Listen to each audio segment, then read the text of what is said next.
employees from the national government agencies, private sectors, and Department of Environment and Natural Resources Caraga converged on June 5 at Caloocan Beach in Magallanes, Agusan del Norte, in celebration of the World Environment Day, which focuses this year on the plight of small island developing states and their particular vulnerability to the effects of climate change.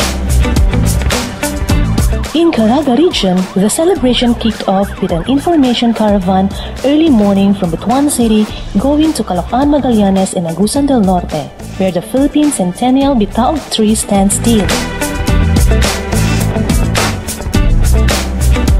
DENR Caraga Regional Director Nonito Tamayo led the conduct of tree planting activity and coastal cleanup.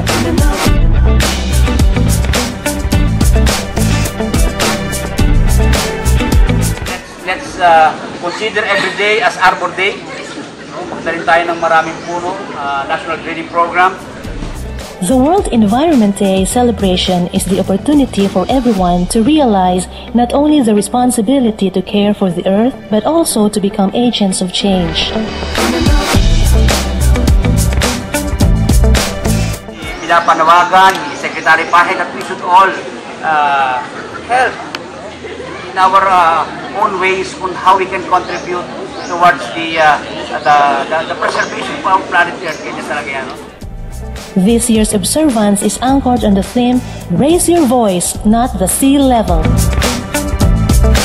The activity ended through the community singing with Inang Kalikasan, the official DENR hymn. Inang Kalikasan, lagi mong ingatan, Inang Kalikasan, aking tahanan.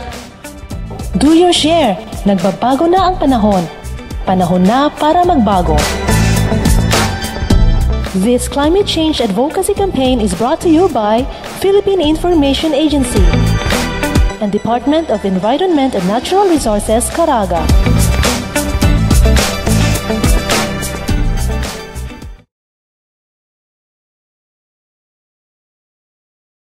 Sapat na ang nalalaman natin.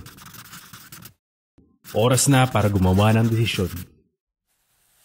Pag-angkop sa pagbabago ng klima o climate change. Ano ibig sabihin nito? Hinubog ng klima ang ating pamumuhay nitong mga nakaraang panahon. Kaya anong bago sa pag-angkop sa climate change ngayon?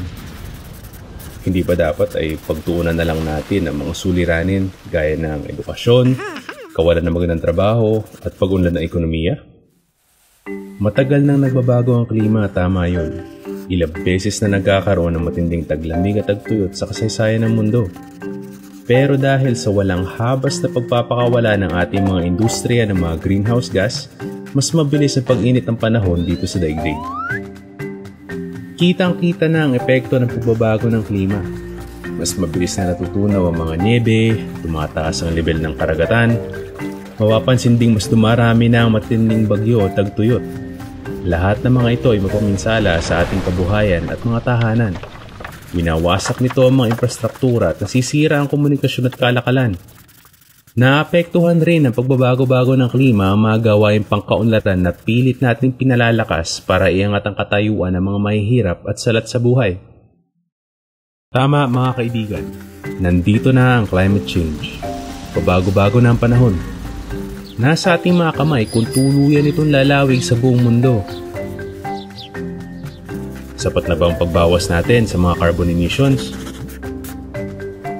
Hindi sagot ang pagpigil sa carbon emissions sa suliranin natin sa climate change. Sobrang dami na ng greenhouse gases kaya hindi agad-agara ang pagbalik sa dati ng klima.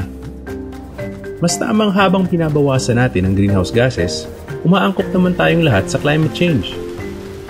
Pero paano naman natin gagawin yun? Hindi natin natitiyak kung anong magiging klima sa hinaharap. Dahil ang pagbabago ng klima ay nakasalalay rin sa magiging desisyon natin. Kailangan pa ba nating makasiguro sa kahihinatnan ng ating bayan dahil sa climate change para makagawa tayo ng angkop na desisyon? Hindi! Gumagawa tayo ng desisyon batay sa ating mga karanasan, datos at pananaw, kahit na hindi tayo nakatitiyak kung ano ang ating magiging kinabukasan. Kaya kahit hindi tayo lubusan nakatitiyak sa magiging pagbabago ng klima sa hinaharap, meron na tayong sapat na kaalaman para kumilos ng tama. Pero ano nga ba talaga ang kailangan nating gawing kakaiba? Unang-una, dapat lagi nating isaisip ang epekto ng climate change sa kasalukuyan at sa hinaharap. Ang mga tinatayang pagbabago ng klima o climate projections ay hindi nangangahulugan ng mga konkretong strategiya, pero maaari natin ito maging gabay sa pagpaplano. Dapat isaalang-alang natin kung paano maapektuhan ng climate change ang mga planong pangkaunlaran, mga polisiya at proyekto, at kung paano rin maaaring palalain ng mga ito ang pagbabago ng klima. Isang posibleng epekto ng climate change ay ang pagbabago ng pag-ulan. Maaaring maging sanhi ito ng tagtuyot at pagbaha, minsan sa isang lugar lamang. Kaya dapat ay isipin natin kung paano gumawa ng land use plan na maaaring iangkop sa mga hamon ng panahon. Anong klaseng pag-angkop ang maaaring ilapat para hindi gaano ang epekto ng tagtuyot at sobrang pag-ulan sa kabuhayan ng mga Pilipino? Ang mga lungsod sa gilid ng karagatan ay maaaring makaranas ng pagtaas ng level ng tubig. Ano ang dapat gawin ng mga urban planner upang gawing matatag ang mga syudad laban sa tsunami, storm surges at baha? Ano ba ang pamantayan sa pagpili ng adaptation option? Dapat klaro ang mga ito, nasusukat at tanggap ng publiko. Maaaring gamitin ang mga basehang ito upang malaman kung ano ang mas dapat unahin. Kahandaan sa pagbaha, pagsasaayos ng mga kanal, o ang pagpapanumbalik ng mga bakawan. Isang proseso ang pag-angkop sa nagbabagong klima, kaya kailangan laging pinag-iibayo ang kahandaan. Laging isinasama dapat ang pag-angkop sa mga usaping pagpaplano. Maraming mga impormasyon naman sa mga babasahin sa internet, gaya ng sa CI GRASP website. Kailangan bawasan natin ang pagbuga ng greenhouse gas at umangkop tayo sa climate change. At kailangan ng ating sama-samang pagkilos ngayon na. Ipaunawa natin sa lahat ang climate change at ang halaga ng pag-angkop ng buong lipunan. Ito ang mga unang hakbang sa pagiging handa. Tandaan, mas mabuti ang maging laging handa. Sabi nga ng marami, nasa huli ang pagsisisi. Marami na tayong karanasan. Ngayon na ang oras para umangkop.